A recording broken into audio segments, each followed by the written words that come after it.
ప్రతిబింబింపజేస్తాయి, జాతీయతను ప్రతిబింబింపజేస్తాయి. ఒకవైపు మన నాయకులు రాహుల్ గాంధీ గారు ఏది ఇస్తుందో, జై బాపు, జై భీమ్, జై సంవిధాన్, 10th షెడ్యూల్, 5 న్యాయ్ నినాదంతో ముందుకు పోతుంటే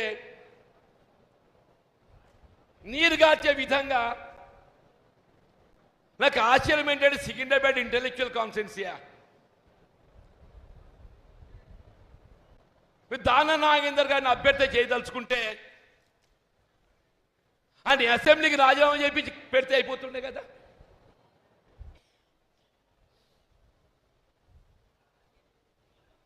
the whole intelligence society was observing. ఒక ఎమ్మెల్యే ఒక రాజకీయ పార్టీ గుర్తింపుతో పోటీ చేసి ఆ గుర్తింపును రాజీనామా చేయకుండా అదే గుర్తింపుతోని కొనసాగుతూ ఇంకొక రాజకీయ పార్టీతో పోటీ చేయడం అనేది వాట్ ఇండికేషన్ ఇట్ గివ్స్? అది పార్లమెంట్ ఎన్నిక, అది పార్లమెంట్ ఎన్నిక. But for it we lost that Secunderabad seat, but for it we lost Secunderabad seat.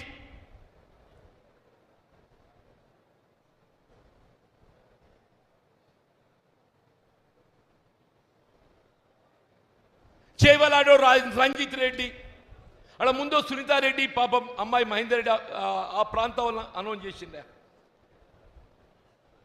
ఆయన కాదనేది ఎత్తుందో ఇంకొని పట్టుకొచ్చింది రంజిత్ రెడ్డి అని చెప్పాను, except from that constituency from BRS. People are so voice, వాళ్ళని మనం తక్కువ అంచనా వేయద్దు. దాని ప్రభావం ఏదైతుందో మహబూబ్ నగర్ ఓడిపోయింది సీఎం గారి సొంత పార్లమెంటరీ కాన్స్టిట్యున్సీ. దాని ప్రభావం మహబూబ్ నగర్ సీఎం గారి సొంత పార్లమెంటరీ కాన్స్టిట్యున్సీ ఓడిపోయింది. వి లాస్ట్ మహబూబ్ నగర్, వి లాస్ట్ చేవెళ్ళ, వి లాస్ట్ సికింద్రాబాద్.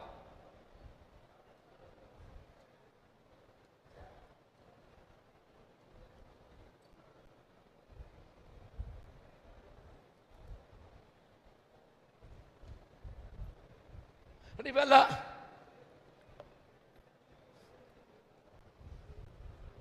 ఇప్పటిగా నేను మొన్న మిత్రులు అడిగితే, సరే నాకు పార్టీ ఉదాహరణ నాకు లేదే, నాకు ఈ వయసు లోపల ఇంకా బయట పోయి ఇంకేం నేనేం చేస్తా, ఆ పార్టీ ఫిరాయింపు ఆరోపణలు ఎదుర్కొంటున్న వాళ్ళని ఏదైతుందో వాళ్ళ అభివృద్ధి లక్ష్యం కదా, వాళ్ళకు వాళ్ళ అభివృద్ధి కాంక్షపరుడు కదా. వాళ్ళు సీఎం గారితో అభివృద్ధి కూడా కలిసిపోయారని చేయమని చెప్పండి. మన కాంగ్రెస్ పార్టీ అంతర్గత వ్యవహారాల్లో వాళ్ళు పక్కన పెట్టానని చెప్పింది నేను పత్రిక ముఖంగా చెప్పాను. Let them not interfere in the internal affairs of Congress party. వచ్చిన మహేష్ గౌడ్ గారి దగ్గరికి ఏం పరిష్కారం? కలిసి ప్రయాణం చేద్దాం, నువ్వు పోవద్దు, ఓపిక పట్టు, నువ్వు ఓపిక పట్టి ఇక్కడ దాకా వచ్చిన, నువ్వు ఓపిక పట్టి ఇక్కడ దాకా వచ్చింది నేను, నువ్వు ఓపిక కూడా 20 మాసాలు అవుతానే. నా తోటోడు కుటుంబ సభ్యుడు నడి బజార్లో ఏదైతుందో హత్య కవింపబడితే ఓపిక పడతానే?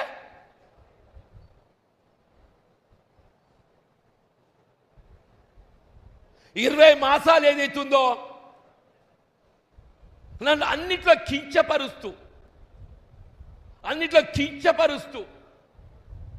నా తోటి సోదరులను కూడా కించపరుస్తూ అడుక్కునే స్థాయికి తీసుకొచ్చినాక ఏం చేయాలి నేను?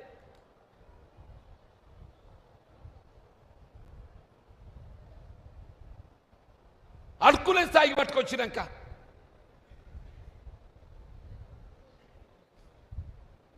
మొన్నటి దాకా ఏదైతుందో ప్రభుత్వం మాత్రమే ఆయనకు అండగా ఉన్నది అన్న ఒక అభిప్రాయం ఉండేనే మున్సిపల్ ఎన్నికల దాకా. సరే పార్టీ అయినా మనకు ఉన్నది తోడు అనుకున్నా నేను. మున్సిపల్ ఎన్నికల దాకా ఏదైతుందో ఇలా ప్రభుత్వం మాత్రమే ఆయనకు అండగా ఉన్నది, ముఖ్యమంత్రి గారు, పార్టీ మనకు తోడు ఉంది అనుకున్నా. ఇప్పుడు పార్టీ కూడా జత అయింది.